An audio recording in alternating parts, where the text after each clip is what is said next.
নমস্কার, সুখ দুঃখের ক্যানভাসে আপনাদের সকলকেই স্বাগত। আশা করছি আপনারা সকলেই ভালো আছেন এবং সুস্থ আছেন। চলুন আজকের ব্লগটা এখান থেকেই শুরু করা যাক।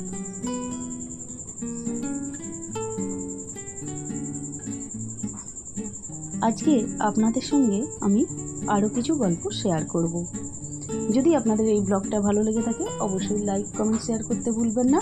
যারা ইউটিউব থেকে দেখছেন অবশ্যই সাবস্ক্রাইব করে দেবেন, আর যারা ফেসবুক থেকে দেখছেন অবশ্যই পেজটা ফলো করে রাখবেন। এটা আপনাদের কাছে আমার অনুরোধ।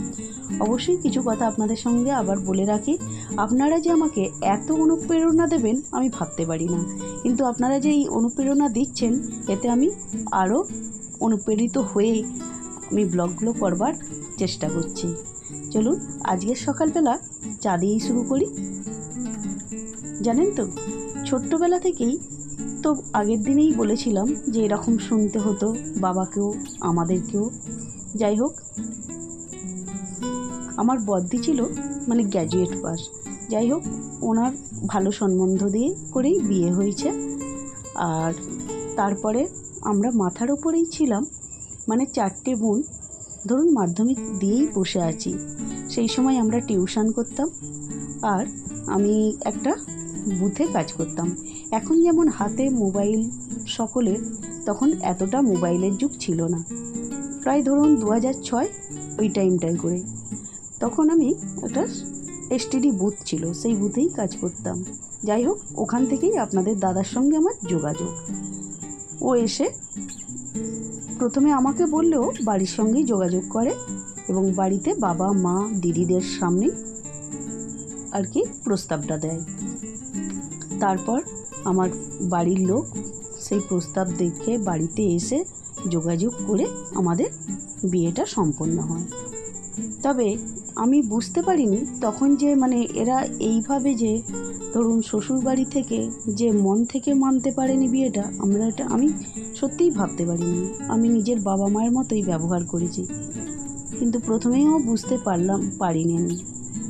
এদের সংসারে ছিল, আমার শ্বশুরবাড়ির সংসারে ছিল বাবা মা আর এরা 3 ভাই।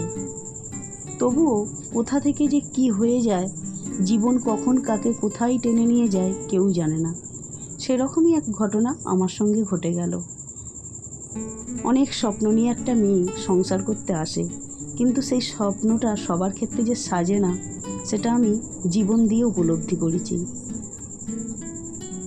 জানেন তো, প্রথম যখন আমি বিয়ে করে আসলাম এখানে এই বাড়িতে, তখন সব মোটামুটি ঠিকই ছিল। তখন ভাবতাম যে সত্যিই আমি ভাগ্যবানই বটে।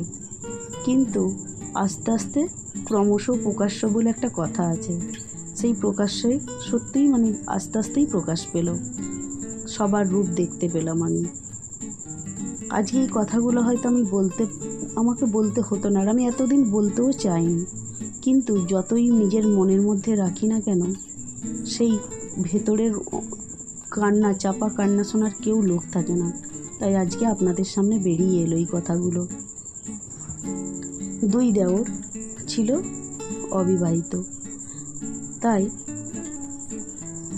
আমাদের হচ্ছে ফ্লাওয়ার ডেকোরেটিংয়ের কারবার। আগেই বলেছি সেই মতো, কিন্তু আমার স্বামীর এখানে কোনো লোক খেত না। এদেরই পরিবারে অনেকজনই মানে যা হয় কারবার থাকলে লোক খায়, সেরকম খেত।